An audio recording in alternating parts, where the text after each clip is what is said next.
Olá, sejam bem-vindos a este episódio 231 de E o Resto é História, com Rui Ramos e João Miguel Tavares. No início deste mês, o presidente da Venezuela, Nicolás Maduro, referendou uma eventual anexação do território de Essequibo. A região de Essequibo, na América do Sul, faz hoje parte da Guiana. Corresponde, aliás, a cerca de 2/3 do seu território, ocupando uma área de 160 mil km². É grande, equivale a cerca de metade da Alemanha. E praticamente toda ela ocupada por floresta tropical. O território é historicamente reclamado pela Venezuela e o interesse foi renovado com a descoberta recente de grandes jazidas de petróleo que levaram o PIB da Guiana a triplicar apenas nos últimos 4 anos. Nós tivemos vários ouvintes, como o Pedro Fernandes ou a Maria Pocinho, a enviarem-nos uma pergunta que acredito que seja comum a 99,99% dos portugueses e que é esta: que raio é Essequibo? A ouvinte Maria Pocinho foi mais articulada do que esta minha formulação brejeira e por isso passo a citar o seu mail. Fiquei curiosa acerca do contexto histórico de Essequibo, uma região que desconhecia até esta semana se ter decretado o referendo na Venezuela sobre a criação do Estado de Guiana Essequiba. Bom, e ela pergunta qual é a história por detrás desta disputa. Bom, Rui, eu faço minhas as perguntas e a estupefação acerca de Essequibo. Podes-nos contar que história é essa, Rui? Esta nova palavra que entrou na geopolítica graças a este referendo? Há sempre. A geografia tem recursos que nos surpreendem O constantemente. planeta Terra tem sempre recantos que desconhecemos, a partir dos quais se pode fazer conflitos. A história é longa, mas vamos situar-nos. Essequibo é um rio. Okay. É o nome de um rio, e é o nome de um rio que fica numa região da América do Sul, no norte da América do Sul, que alguns geógrafos chamam o Planalto das Guianas. Certo. E onde não faltam rios. Onde não faltam rios, nem florestas, nem nada. Portanto, este Planalto das Guianas, na América do Sul, forma uma espécie de península ou de ilha. Está no continente, mas é separado do resto do continente por rios, grandes rios, como é o rio Amazonas, a sul e a leste, e o rio Orinoco, a oeste. Estas Guianas, portanto, nesta zona que se chama-se Guianas, estabeleceram-se desde o século XVI vários grupos de europeus, portugueses, franceses, holandeses, britânicos e espanhóis. Todos eles ocuparam zonas das Guianas, e assim se fala das Guianas, que é da Guiana portuguesa, a Guiana francesa, a Guiana holandesa, a Guiana britânica e a Guiana espanhola. Portanto, há Guianas para todos os gostos nesta confusão. zona. E qual é que era o interesse dessas Guianas para serem tão disputadas? Não, estas... Bem, eram simplesmente estavam ali e davam jeito? Sim, aquilo fazia parte, digamos, das Caraíbas, do Mar das Caraíbas, portanto, e eram zonas também que interessaram à produção de açúcar, como vou dizer um bocadinho mais à frente. Muito bem. Portanto, a Guiana portuguesa... Estas 5 Guianas... A Guiana portuguesa faz hoje parte do Brasil, é o estado do Amapá, portanto era a antiga Guiana portuguesa. A Guiana francesa ainda é a Guiana francesa, falámos dela aqui há uns meses. A Guiana holandesa é hoje a República do Suriname, portanto é um estado independente. A Guiana espanhola faz parte da Venezuela. E a Guiana britânica é hoje, a Guiana também é um estado independente, e é aqui que fica o rio Essequibo, nesta Guiana britânica. Que hoje é apenas Guiana. Hoje chama-se apenas Guiana, era a antiga Guiana britânica, até 1966, era uma colónia britânica, depois tornou-se um estado independente e depois até uma república. Estes territórios, estas Guianas, têm algumas características em comum, são territórios relativamente pequenos em termos americanos, embora sejam muito grandes em termos europeus, mas são, quer dizer, quando comparados com o Brasil, com a Argentina e com o Peru, são pequenos, e têm pequenas populações. Sim. As populações é que são mesmo pequeninas. Mesmo em termos europeus. Sim, a antiga Guiana britânica, a atual Guiana, tem 215 mil km², e tem 795 mil habitantes. Nenhuma destas Guianas chega a ter mais do que 1 milhão de habitantes. E a maior parte da população destas Guianas está concentrada nas cidades. Portanto, há uma cidade, geralmente, nestes territórios porque o resto é que selva. concentra a maior parte da população. Por exemplo, na Guiana, 15% da população vive em Georgetown, que é a capital. No caso do Suriname, mais de metade da população vive na capital, em Paramaribo. Por exemplo, no caso do Suriname, 90% do Suriname é coberto pela floresta amazónica. Aliás, é um dos países do mundo onde a proporção de terreno coberto de floresta é mais alta. Portanto, estamos a falar de zonas de grande floresta com umas cidades que ficam quase todas na costa, à beira de rios, à beira de, quer dizer, no estuário de rios. E as populações? As populações são populações extraordinariamente variadas, das mais variadas do mundo e das mais variadas da América do Sul. Porque há descendentes de indígenas, indígenas americanos, há descendentes de europeus, há descendentes de africanos, porque em muitas destas Guianas foi utilizada em grande escala mão de obra escrava até ao princípio do século XIX. A maior parte dessa mão de obra escrava era importada da África, portanto há africanos, e há também muitos asiáticos, descendentes de gente da Índia e da Indonésia. E porquê? Porque quer na Guiana Britânica, quer no Suriname, no século XIX importou-se muita mão de obra da Ásia, da Índia e da Java, e da ilha de Java. E por isso é que temos, por exemplo, o hinduísmo como uma religião importante nas Guianas, no Suriname e na Guiana Britânica, o hinduísmo, ou o Islão, quer dizer, portanto, de repente... Isso é bizarro. Sim. Não é uma coisa que as pessoas associem hinduísmo à América, não é? Mas é muito importante. No Suriname, e na Guiana Britânica, os hindus são uma parte importante. E também há portugueses, quer dizer, há portugueses em toda a parte do mundo. Por exemplo, na Guiana Britânica havia uma importante colónia de portugueses, de descendentes de madeirenses, portanto, de gente vinda da Madeira no século XIX, e que dominavam a indústria do rum e o pequeno comércio em Georgetown. Quer dizer, em 1890 chegaram a ser 4% da população, estes portugueses. Depois, no século XX, a maior parte deles saíram da Guiana, foram para os Estados Unidos, para a Inglaterra, para o Canadá. E eram conhecidos como portugueses, não é? Eram e são conhecidos como portugueses ainda. O ministro das Finanças da Guiana, entre 1964 e 1967, era um senhor que chamava-se Peter de Aguiar, e era um dos portugueses. Portanto, era o ministro das Finanças, era um português. Enfim, estava a tratar das finanças lá um português. Portanto, isso é uma coisa curiosa. Mas vamos então à Guiana Britânica, onde está Essequibo. A Guiana Britânica, para tornar a história ainda mais confusa, ao princípio era holandesa. Portanto, aquilo começou esta zona que hoje é a Guiana, que foi a Guiana Britânica. Inicialmente havia aí um conjunto de colónias holandesas. Um conjunto de colónias holandesas que tinham os nomes... No século XVII, não é? No século XVII, que tinham os nomes de rios ou de populações locais. E, portanto, havia Essequibo. Aliás, um dos holandeses disseram que aparentemente encontraram ruínas de um forte português. Todos os portugueses já lá tinham estado anteriormente e depois tinham abandonado. Essequibo, Demerara, Berbice e Suriname. Portanto, estas 4 colónias, que eram 4 colónias, eu estou a dizer 4 colónias porque elas eram exploradas por diferentes companhias comerciais. Portanto, eram empresas privadas. Uma PPPs à moda antiga. Eram mesmo empresas privadas. Sim. Eram centros de produção de açúcar. Portanto, eram plantações, tinham grandes plantações de açúcar, todas na região costeira, e com a mão de obra escrava africana. Aliás, em Berbice há uma revolta de escravos em 1763, uma famosa revolta de escravos. Portanto, estas colónias que ficavam no continente da América do Sul eram muito iguais às colónias europeias que havia nas Ilhas das Caraíbas.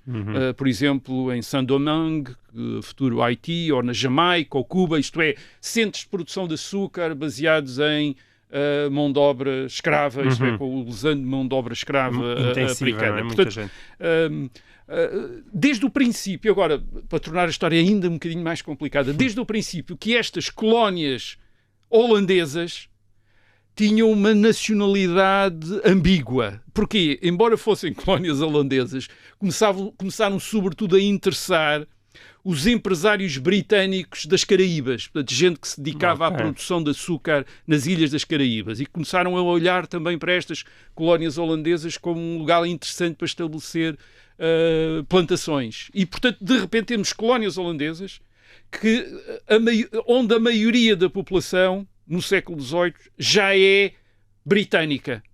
A população europeia, claro, estou a falar da população europeia. Portanto, Essequibo, Berbice e Demerara eram colónias holandesas, mas com população britânica, de europeus. Os grandes proprietários de plantações, por exemplo, que aliás nem sequer estavam nestas colónias, estavam na Grã-Bretanha e eram proprietários das plantações aqui. Depois, para tornar a história ainda mais complicada, portanto, isto ainda não ficou tão simples como isso, as guerras na Europa no século XVIII fizeram geralmente estas colónias mudar de mãos, porque uma coisa que acontecia era as potências europeias estarem em guerra na Europa e atacarem-se depois umas às outras nas colónias, quer dizer, no mundo ultramarino.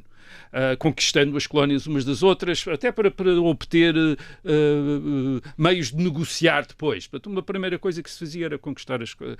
E no fim do século XVIII, a França ocupou a Holanda em 1796 e no contexto de uma guerra com a Inglaterra, e a Inglaterra, quase como em retaliação, ou para ficar como ocupou as colónias holandesas de Essequibo, Berbice e Demerara. Por acaso não ocupou o Suriname, mas ocupou estas três colónias. Portanto, podiam lá estar pacificamente, mas o que acontecia na Europa acabava por ter reflexos.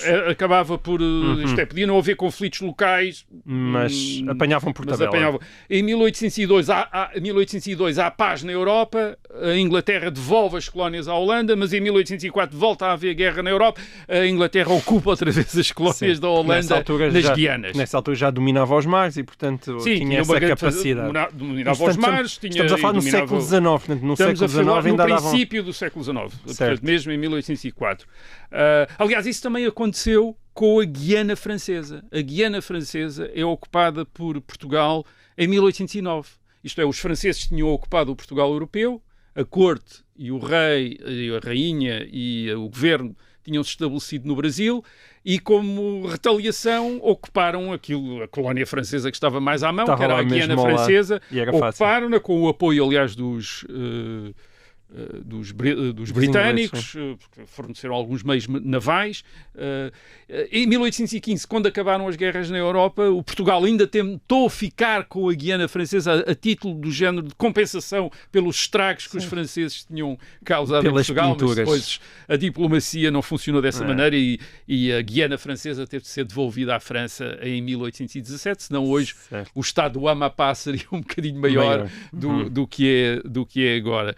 Bem, em 1814, 1815, portanto, acabam as guerras na Europa, Napoleão é preso, levado para a ilha de Santa Helena e acabam as guerras na Europa, e nessa altura a Holanda podia ter, enfim, ficado outra vez com as colónias de Essequibo, Berbice e Demerara, mas resolve, e eu aqui resolve quer dizer que provavelmente houve aqui uma negociação e se calhar pressionada, em dar à Grã-Bretanha estas três colónias. Portanto, a Holanda ficou com o Suriname e deu Essequibo, Berbice e Demerara à Inglaterra. E a Inglaterra formaram então a Guiana Britânica. A Inglaterra uniu em 1831 estas três colónias numa colónia só, até porque elas eram contíguas. Numa colónia só, que é a Guiana Britânica. Portanto, ficou a Guiana Britânica. A atual Guiana. A Guiana Britânica, onde depois os britânicos aboliram a escravatura em 1834 e foi precisamente para compensar depois a falta de escravos africanos que começaram a importar mão de obra da Índia e de outras zonas e todas as zonas da Ásia. A produção de açúcar manteve-se a principal atividade económica da Guiana Britânica, aliás, até ao século XX. Portanto, em meados do século XX, 50% das exportações da Guiana Britânica ainda eram açúcar, portanto, durante muito tempo. Era uma colónia relativamente próspera. Por exemplo, teve caminhos de ferro antes de Portugal, por exemplo, só para dar uma ideia, em 1848. Portugal só na década de 50. E o que é que acontece a estas plantações? O que acontece a estas plantações é que há um grupo, uma empresa, que é o Booker Group, que inicialmente é uma empresa de navegação e de transporte, mas que começou a comprar as plantações de açúcar no século XIX na Guiana Britânica, e quando chega ao século XX é quase proprietária, esta empresa, o Booker Group, de todas as plantações da Guiana Britânica. Portanto, aquilo, aliás, até depois criou-se até uma piada que se dizia em Inglaterra, que não era a British Guiana, mas era a Booker's Guiana, quer dizer, era a Guiana dos Bookers, quer dizer, não a Guiana Britânica. Estes Bookers é o Booker Prize, vem desta Booker Prize. O Booker famoso Prize prémio literário. Foi criado em 1968 por estes Booker, por este grupo, que aliás também tinha, imagina, em determinada altura, tinha 64% dos direitos dos livros da Agatha Christie. Porque este grupo tinha uma espécie de petróleo. Era um grupo que estava, portanto, era de navegação, de transportes, mas depois se dedicou à distribuição. Portanto, à distribuição de mercadorias, que é o negócio deles, à produção de açúcar, e tinha também uma divisão literária, quer dizer que era uma coisa, tinha uma divisão literária e comprava os direitos de escritores falecidos, isto é, aos seus sucessores, comprava-os, enfim, é por essa via da divisão literária que em 1800... Portanto, eles fazem negócio com tudo. Portanto, a literatura também era negócio. Ter 64% dos direitos da Agatha Christie não me parece um mau negócio. Não, venderam mais tarde, nos anos 70, salvo erro, por 3 milhões de libras, uma coisa qualquer assim. Aquilo, entretanto, este grupo já foi comprado aliás, por uma cadeia de supermercados britânicos. Bem, mas qual é que era... Mas isso era só para enquadrar a história desse Essequibo. Qual é que é o problema desse Essequibo? Bem, as fronteiras nestas Guianas, portanto, destas várias Guianas, as fronteiras foram geralmente estabelecidas entre cada uma destas Guianas por rios, como o rio Essequibo. Portanto, agora, nem sempre as potências europeias... Só que os rios abundavam, não é? Havia muito rio. Sim, e às vezes não se percebia onde é que era o rio, que é outra história também curiosa desta região. Mas nem sempre as potências europeias e depois os Estados americanos independentes que sucederam a estas potências europeias, nem sempre concordaram quais rios... onde é que ficavam os rios? Quer dizer, também havia esta coisa estranha. Por exemplo, a Holanda e a Espanha, portanto, estas Guianas de Essequibo, Demerara, Berbice e a Guiana Espanhola, que depois vem fazer parte da Venezuela, a fronteira nunca ficou clara, a Holanda e a Espanha nunca definiram bem qual era a fronteira entre as colónias holandesas e a Guiana Espanhola. E depois de 1800... Mas isso quando? No século XVIII, desde o século XVII. Quer dizer, aliás, isso tem uma razão de ser também no facto da Espanha inicialmente nem sequer aceitar que os holandeses tivessem direito a estar nas Américas, porque a Espanha reivindicava todos aqueles territórios e, portanto, não ia, obviamente, definir fronteiras com os holandeses quando achava que eles deviam estar completamente fora dali. Quer dizer, e depois de 1814, quando essas colónias se tornaram britânicas, também não há negociação entre a Inglaterra e a Espanha sobre a fronteira, até porque a Espanha, nessa altura, está a braços com a revolta independentista das colónias espanholas e, portanto, a última coisa que está a pensar é onde é que passa exatamente a fronteira com a Guiana Britânica, entre a Guiana Espanhola e a Guiana Britânica. O Estado que depois vem a herdar... ou que vai ficar a oeste da Guiana Britânica e herdar a Guiana Espanhola é, portanto, a República da Venezuela a partir de 1831. Antes tinha existido outro Estado lá, que era a Grande Colômbia. A partir de 1831 é a República da Venezuela. E, portanto, é aí também, na verdade, que começa a confusão. O problema já havia antes. Sim, o problema já havia antes, mas é aqui que a Venezuela, propriamente dita, entra na história. E a Grande Colômbia era um Estado que existiu entre 1819 e 1831, o Estado fundado por Simão Bolívar e que incluía os atuais estados da Colômbia, Venezuela, Equador e Panamá. Portanto, era uma coisa absolutamente gigantesca e em 1831 fragmentou-se. Um dos fragmentos, aliás, enorme, é a República da Venezuela. Bem, e a República da Venezuela, portanto, tem fronteira com a Guiana Britânica. E onde é que fica a fronteira? Já era uma discussão na altura. Sim, 1831. Para a Venezuela, a fronteira é o rio Essequibo. Ora, o que é que acontece? Acontece que havia muitos colonos britânicos que se tinham estabelecido a oeste do rio Essequibo. Portanto, naquele território que a Venezuela reclamava e que é um território que fica entre o rio Essequibo e o rio Orinoco. E em 1840 a Inglaterra reclamou esse território, porque estava ocupado por britânicos, reclamou e disse que a fronteira entre a Guiana Britânica e a Venezuela não era o rio Essequibo, mas o rio Orinoco. Portanto, muito mais ao oeste. Bem, portanto, é verdadeiramente a questão que continua nos dias de hoje, não é? É a mesma história. Portanto, é a mesma história. Há 170 anos. É a mesma história. A República da Venezuela, obviamente, recusou isso. E, claro... Mas já não nessa história, não houve pancadaria nessa altura. Há uma coisa depois mais complicada. Já nessa altura tinha havido uma razão para haver tanta disputa. Não se tinha descoberto petróleo, mas tinha-se descoberto ouro. E, portanto, ainda havia mais britânicos a instalarem-se nesse território entre o rio Essequibo e o rio Orinoco à procura de ouro. Ora bem...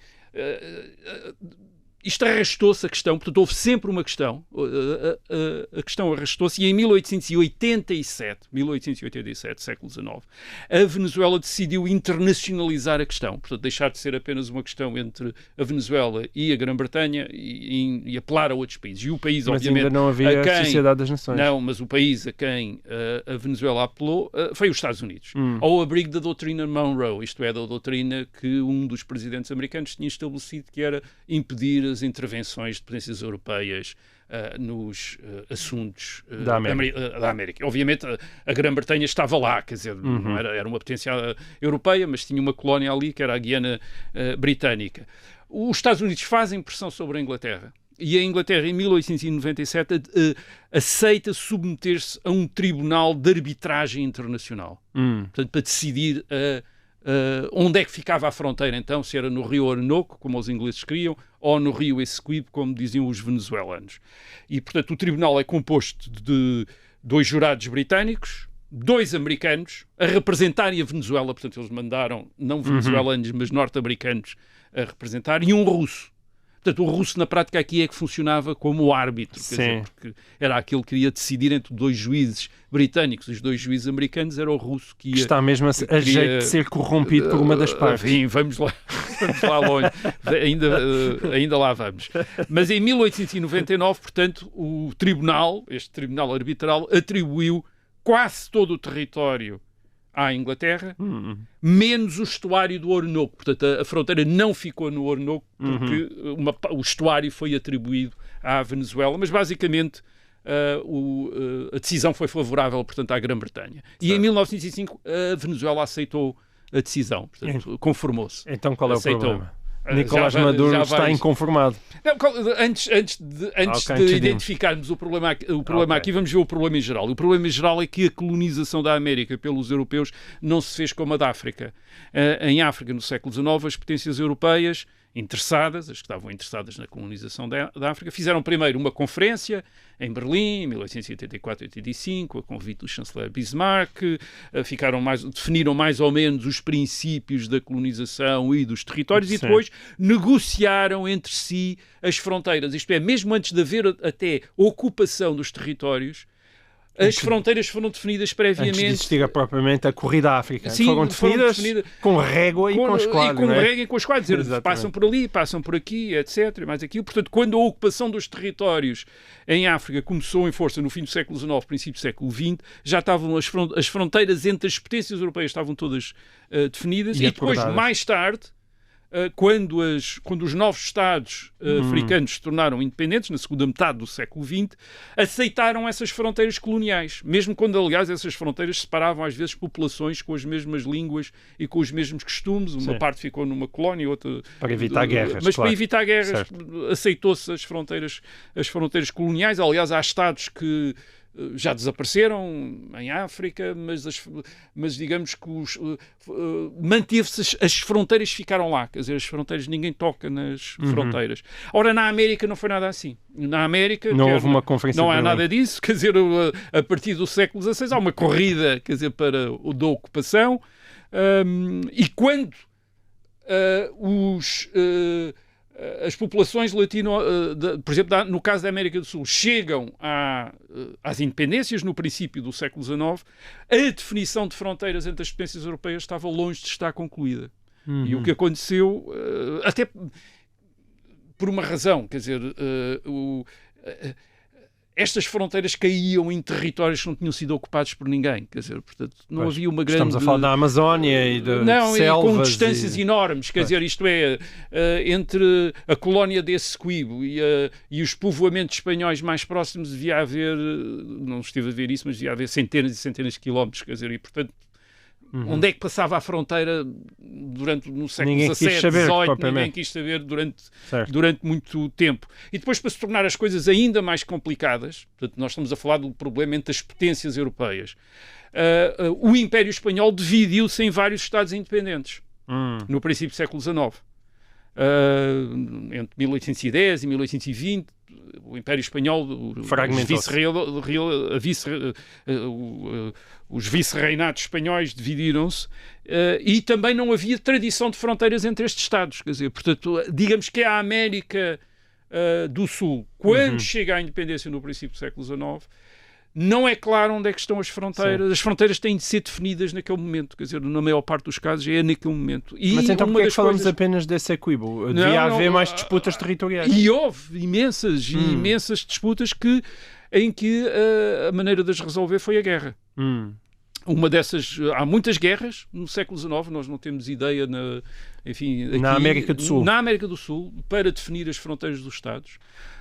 Por exemplo, uma dessas guerras, de que já tocámos aqui, foi uma guerra entre o Brasil e a Argentina, por causa do que depois ficou a ser o Uruguai, e que é o resultado também de uma disputa antiga entre Portugal e Espanha, exatamente. Portugal e Espanha disputaram sempre aquilo que se chamou a banda oriental do rio Uruguai, que ficava a norte do Rio da Prata. O Rio da Prata é o nome que se dá ao grande estuário, onde vários rios da América do Sul desaguam, portanto, entre os quais o Rio Uruguai, o Rio Paraná e outros. Era uma zona de grande comércio da América, porque permitia chegar ao interior da América, até ao Peru, de onde vinha prata, etc. E por isso os portugueses tentaram ocupar este norte do Rio da Prata, correspondente à banda oriental do rio Uruguai, desde o fim do século XVII, estabeleceram lá uma colónia, a colónia do Sacramento. Já falamos dela aqui. A Espanha, em 1777, tomou posse desse território da colónia do Sacramento, mas em 1810, 1812, há as revoltas independentistas nas colónias espanholas da América. Buenos Aires, isto é, vamos chamar a Argentina, não é exatamente a mesma coisa, mas Buenos Aires revolta-se contra a Espanha, mas Montevideo, que era, enfim, a cidade já mais importante desta banda oriental do rio Uruguai, não se quer submeter a Buenos Aires. A definição de Estados nas Américas durante o processo de independência fez desta maneira. Portanto, havia centros urbanos importantes, e mais ou menos os Estados corresponderam a esses centros não se quererem submeter ao outro, à outra cidade. Sim, um bocadinho de cidade-estados, também com chefes militares que também não se querem submeter aos outros que estão ali ao lado. Eles é que lutaram contra os espanhóis e, portanto, acham que também têm direito a ter uma república para eles, e, portanto, é assim que se fizeram as várias repúblicas e que se fizeram e desfizeram as várias repúblicas até aquilo se estabilizar. Portanto, em 1810, 1812, portanto, Buenos Aires revolta-se contra, digamos, declara a sua independência de Espanha, de Madrid, e Montevideo também não quer submeter-se a Buenos Aires, também se revolta, e isso é aproveitado pelos portugueses para ocupar o Uruguai em 1817, ocupam Montevideo, e quando o Brasil se separa, ficou numa situação estranha, a Espanha a reivindicar, mas a Espanha estava a perder as colónias todas, portanto Portugal não ligou propriamente ao que a Espanha... Isto é, a Espanha tinha perdido a Argentina, estava a reivindicar o Uruguai, para quê? Quer dizer, se não conseguia ocupar a Argentina, como é que conseguiu ocupar o Uruguai? Quando o Brasil se separa de Portugal em 1822, a banda oriental do rio Uruguai passou a fazer parte do Brasil com o nome de Província da Cisplatina. Portanto, o que é o atual Uruguai era a província da Cisplatina e era parte do Brasil, só que em 1825 os uruguaios revoltaram-se com o apoio da Argentina, a Argentina apoiou o Uruguai, portanto, há uma guerra, entre o Brasil e a Argentina para saber quem é que fica com o Uruguai. E em 1828 chegam a um compromisso. Portanto, ninguém fica com o Uruguai. Quer dizer, portanto, o Uruguai torna-se independente. Certo. Aliás, é sob pressão britânica. Os britânicos também estão interessados em que o Uruguai se torne independente. Portanto, Brasil e Argentina reconhecem a independência do Uruguai. Mas há muitas outras guerras parecidas com esta por disputas de territórios. Por exemplo, entre a Colômbia e o Peru em 1828 e outra vez em 1932, isto é, 100 anos depois, no século XX, há outra guerra entre a Colômbia e o Peru. Na década de 30, de 1900. 1932. Portanto, há uma primeira guerra em 1828 não são faladas, e depois uma guerra em 1932. Não pertencem à nossa memória histórica. Por exemplo, só as guerras... Mas foram pequenas guerras? Não, são guerras ainda... Algumas, enfim, vamos falar de uma delas que foi, enfim, das piores guerras que deve ter havido nos últimos 200 anos. Por exemplo, só envolvendo a Bolívia, houve uma guerra entre a Argentina, a Bolívia e o Chile em 1837, uma guerra entre a Bolívia e o Chile em 1879, outra guerra entre a Bolívia e o Paraguai em 1932. Portanto, estamos a falar de guerras sucessivas para definição de território. Entre o Peru e o Equador há uma guerra em 1941 e houve uma guerra em 1995, essa sim pequena, de uns dias, quer dizer, mas houve ali uma guerra, um princípio de guerra, também sempre reivindicações, territórios disputados por um lado e pelo outro. E depois houve a guerra mais terrível de todas, que é a Guerra do Paraguai, a chamada Guerra do Paraguai, que é uma guerra aconteceu entre 1864 e 1870 e opôs o Paraguai a uma aliança entre o Brasil, a Argentina e o Uruguai.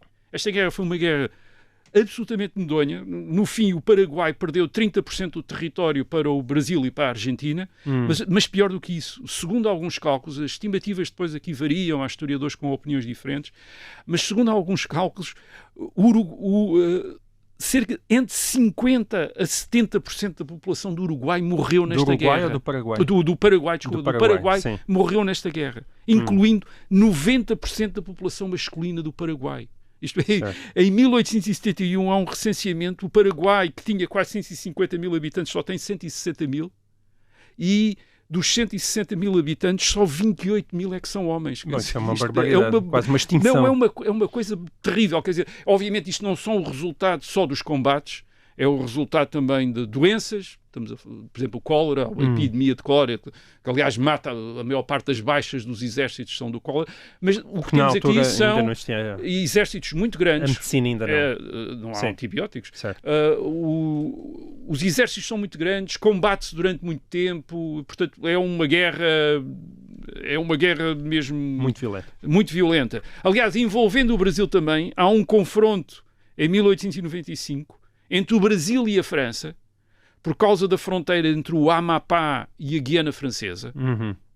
A França, o Brasil acha que a fronteira é o rio Oiapoque, a França recusa-se.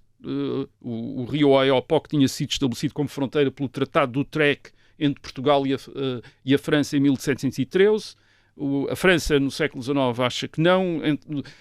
A razão é um bocadinho parecida com a história da Guiana Britânica, porque havia muitos colonos franceses que se tinham estabelecido entre o Oiapoque e o Amazonas, e esses colonos franceses, em 1886, proclamaram a independência, a República Independente da Guiana, no Brasil. O Brasil eliminou essa República Independente da Guiana e as tropas francesas, em 1895, ocuparam toda essa região. É uma região ainda grande, 260 mil quilómetros quadrados. São regiões pequenas, mas enormes, na América, do nosso ponto de vista. Em termos europeus são enormes. Aliás, essa era uma zona que se tinha tornado interessante por causa da produção de borracha no fim do século XIX.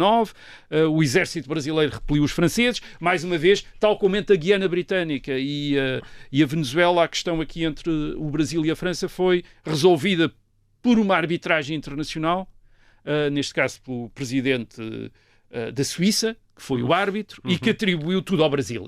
Muito bem. Agora, no caso da Guiana Britânica... Tínhamos ainda o famoso juiz, ele ficou lá para trás. Eu sugeri que havia corrupção e tu disseste já lá vamos. A questão com a Venezuela parecia resolvida em 1905, portanto todas as partes aceitam a fronteira do rio Orinoco.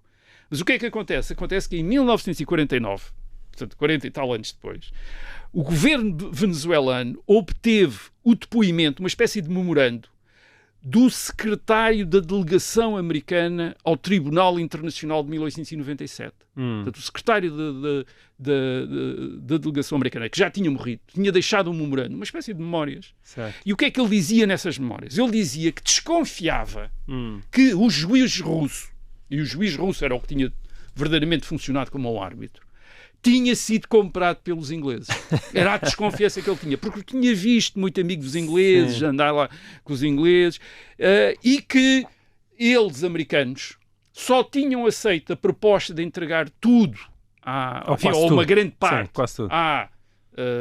à Inglaterra, porque o juiz russo tinha ameaçado que se eles não aceitassem, portanto, toda aquela região dada à Inglaterra, menos o estuário do Orinoco, então ele ia até atribuir o estuário do Orinoco também à Inglaterra. E, portanto, isso tinha tê-los e intimidado. E, portanto, aos americanos. Os americanos tinham decidido. Então.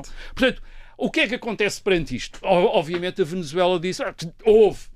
Foi ao VAR, a Venezuela foi ao VAR. Pronto, houve, exatamente, viu que tinha havido ali, parecia que era repare, isto é um... Sim, não há imagens, não é? Não havia imagens. Repare, a base disto é uma desconfiança, isto não há provas mas nenhumas. Foi o suficiente, não é? E a Venezuela veio outra vez reclamar, a partir dos anos 50, a fronteira no Rio Essequibo.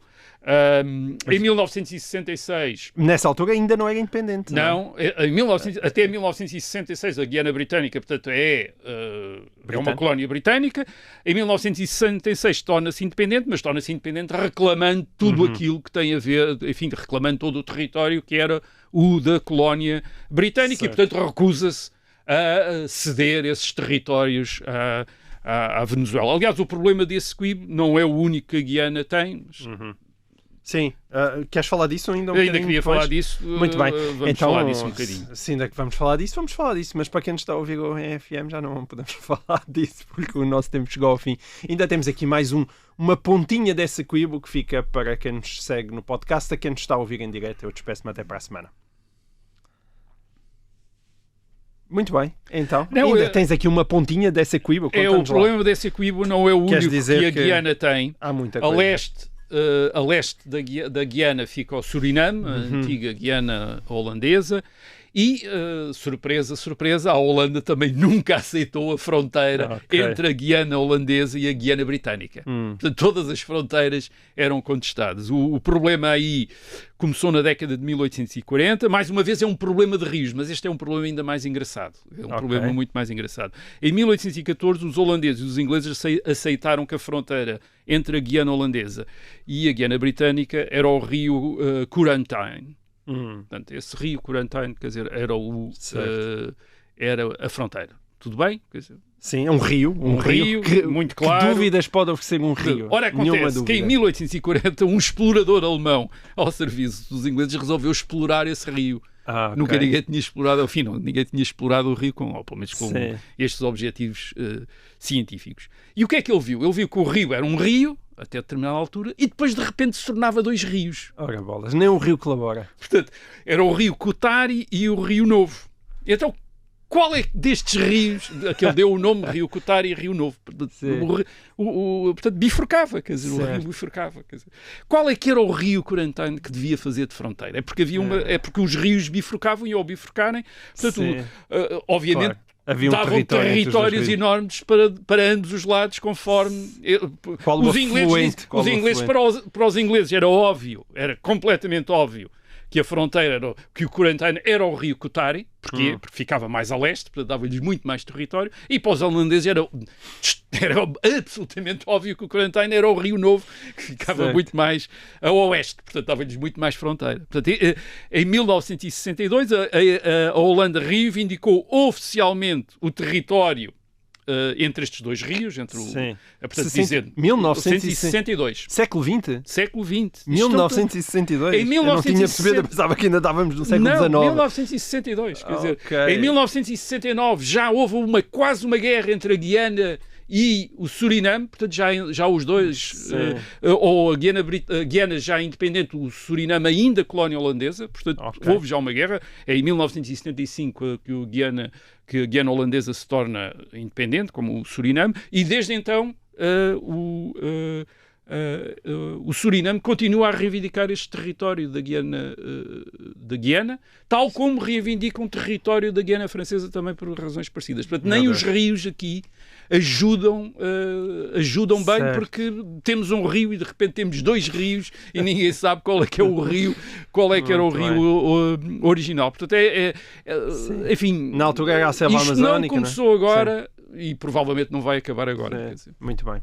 Ok, então olha, ficamos assim. Isto agora o problema, como eu disse no início, não é de facto a selva amazónica, mas é o petróleo, não é? Porque depois há costas também, em alguns dos casos, não é? Sim, portanto, há zonas marítimas e também o que se pode aí descobrir. Exato. E lá está. A confusão continua, mas pelo menos já ficamos um bocado mais enquadrados. Sempre que ouvirem a palavra Essequibo, agora já sabem o que é que ela significa. Nós voltamos para a semana com mais histórias. Até lá.